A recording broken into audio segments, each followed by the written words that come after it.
Rappelons les faits. En 2011, la révolution égyptienne a provoqué la chute de Hosni Moubarak. En 2012, Mohamed Morsi, issu de la confrérie des frères musulmans, est élu président. Pour la première fois, un civil démocratiquement élu se trouve à la tête de l'Égypte. En 2013, Morsi est renversé par un coup d'État militaire mené par Abdel Fattah al-Sisi.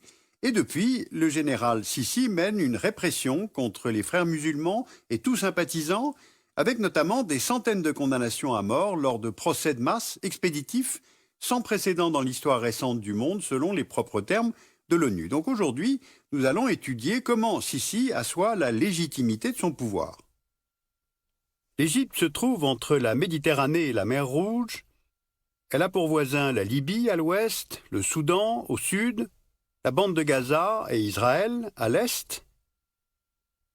Le pays fait 1 million de kilomètres carrés et avec 87 millions d'habitants en 2015, c'est le pays le plus peuplé du monde arabe. 95% des Égyptiens sont de religion musulmane, presque tous appartiennent à la branche sunnite, et on compte également 5% de coptes, c'est-à-dire des chrétiens.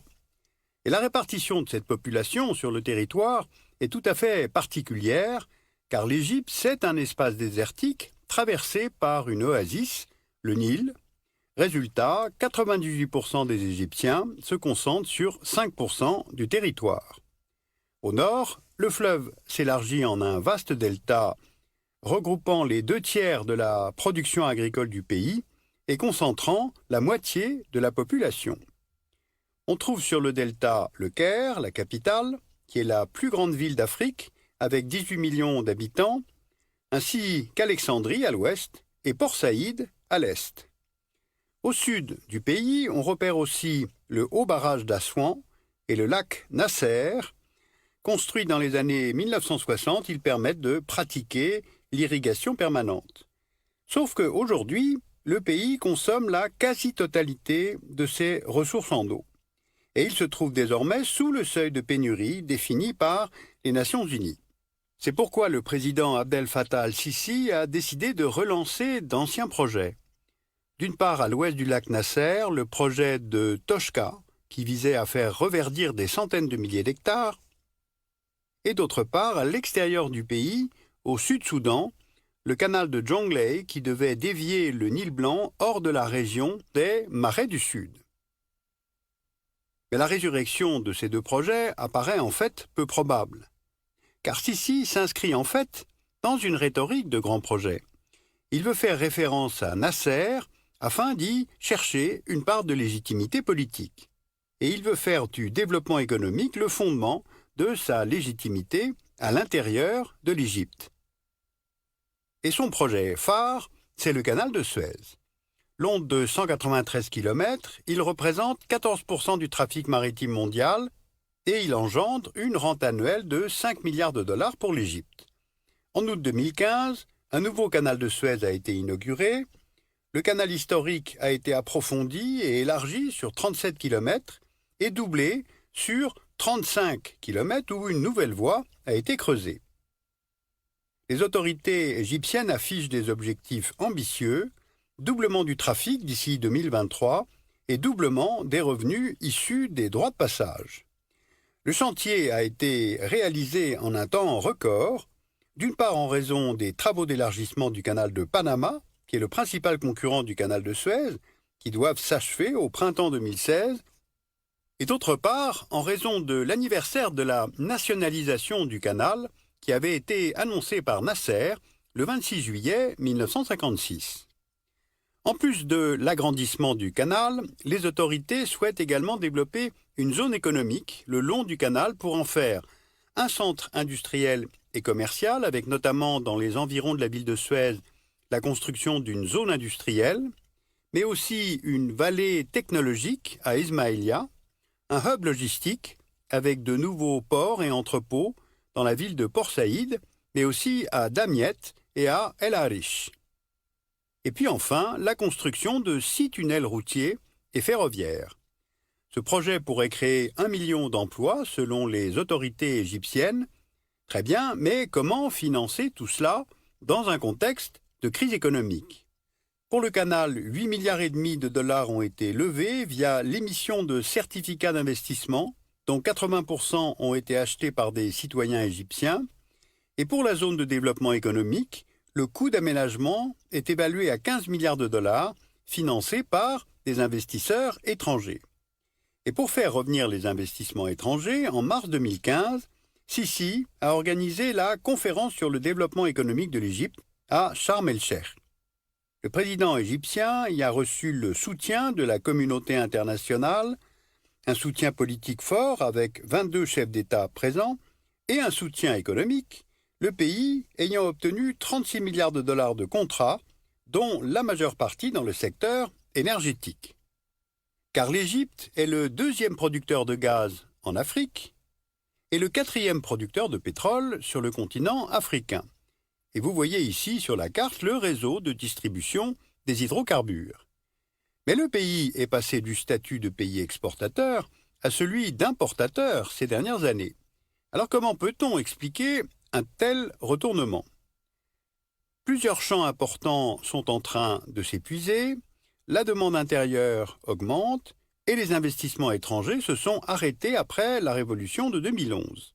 Or, surprise, en août 2015, l'Italien Eni a annoncé la découverte au large de l'Égypte du plus grand gisement de gaz naturel en Méditerranée.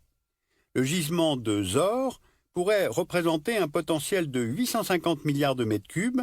Alors à titre de comparaison, l'énorme gisement israélien du Léviathan représente environ 500 milliards de mètres cubes.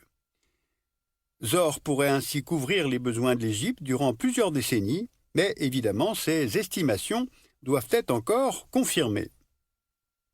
À Sharm el-Cheikh, Sisi a également reçu le soutien de 4 monarchies du Golfe, sous la forme d'une aide de 12,5 milliards de dollars, et cette aide fait suite aux 23 milliards de dollars versés par 3 d'entre elles après le coup d'État de Sisi.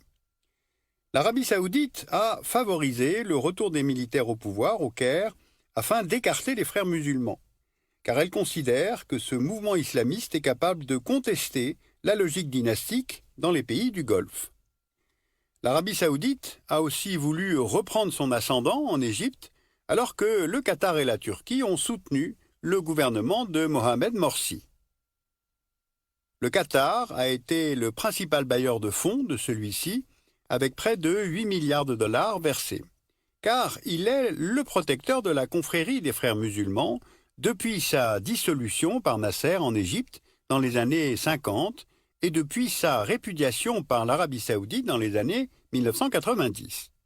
Donc les pays du Golfe, mais aussi les États-Unis, la France, l'Allemagne, la Russie, soutiennent le maréchal al-Sisi, car ils lui reconnaissent un rôle central dans la lutte contre le djihadisme et considèrent de nouveau l'Égypte comme une puissance stabilisatrice dans la région du Moyen-Orient. Voici une carte de l'environnement régional de l'Égypte, et il existe plusieurs foyers de déstabilisation autour de ce pays. La Libye, Israël et les territoires palestiniens, l'organisation de l'État islamique en Syrie et en Irak, et la péninsule du Sinaï, à l'est du territoire égyptien. Or, la politique étrangère de Sisi est axée essentiellement sur la lutte contre les mouvements islamistes terroristes et djihadistes. Et cette lutte s'applique sur le sol égyptien et dans ses espaces frontaliers. Dans le Sinaï, tout d'abord, qui est devenu une zone de non-droit depuis la chute du président Morsi en 2013, ce territoire est aujourd'hui le fief du groupe djihadiste Wilayat Sinaï, qui a fait allégeance à l'État islamique en novembre 2014. Officiellement adoubé par l'organisation, il souhaite le rattachement de la péninsule au califat, proclamé par l'EI en Irak et en Syrie. C'est pourquoi il multiplie les attaques, notamment l'attentat contre l'avion d'une compagnie russe en octobre 2015, qui a fait 224 morts. La guerre contre le terrorisme menée par l'armée égyptienne dans le Sinaï est un échec, mais cette lutte sur le sol égyptien permet de légitimer l'action de Sisi contre les mouvements islamistes à l'étranger. Alors justement, allons voir en Libye. Ce territoire immense, peu peuplé, est difficile à contrôler, et depuis la mort de Kadhafi en 2011, c'est la guerre civile, et aujourd'hui, deux forces s'affrontent dans le pays. D'une part, la coalition au pouvoir à Tripoli, composé notamment de brigades anti-kadhafistes proches des frères musulmans, et d'autre part le gouvernement de Tobrouk, issu des élections de 2014 et reconnu par la communauté internationale. L'Égypte soutient le gouvernement de Tobrouk aux côtés des Émirats arabes unis, tandis que la coalition de Tripoli reçoit l'aide du Qatar et de la Turquie, concurrents du Caire sur la scène diplomatique régionale. De plus, la déliquescence du territoire libyen a favorisé l'implantation puis l'essor de l'État islamique. En février 2015, l'organisation a enlevé puis assassiné 21 coptes égyptiens sur le sol libyen, ce qui a provoqué l'intervention militaire aérienne égyptienne en Libye. C'est dans cette optique que le contrat d'exportation de Rafale entre la France et l'Égypte avait été signé. Comment Sisi assoit-il la légitimité de son pouvoir ? Eh bien, à l'intérieur du pays par le développement économique et à l'extérieur par la lutte contre l'islamisme, car la situation régionale permet à Sisi d'apparaître comme celui qui protège l'Égypte du terrorisme.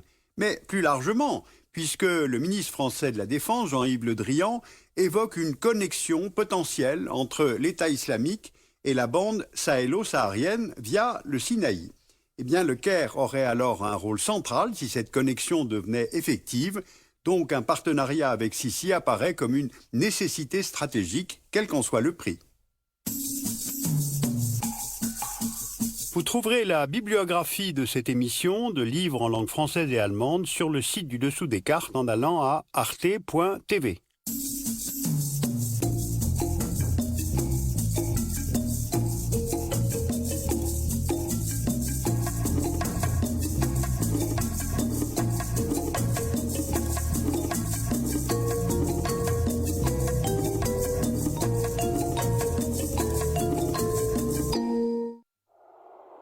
Ce soir sur Arte, 20h,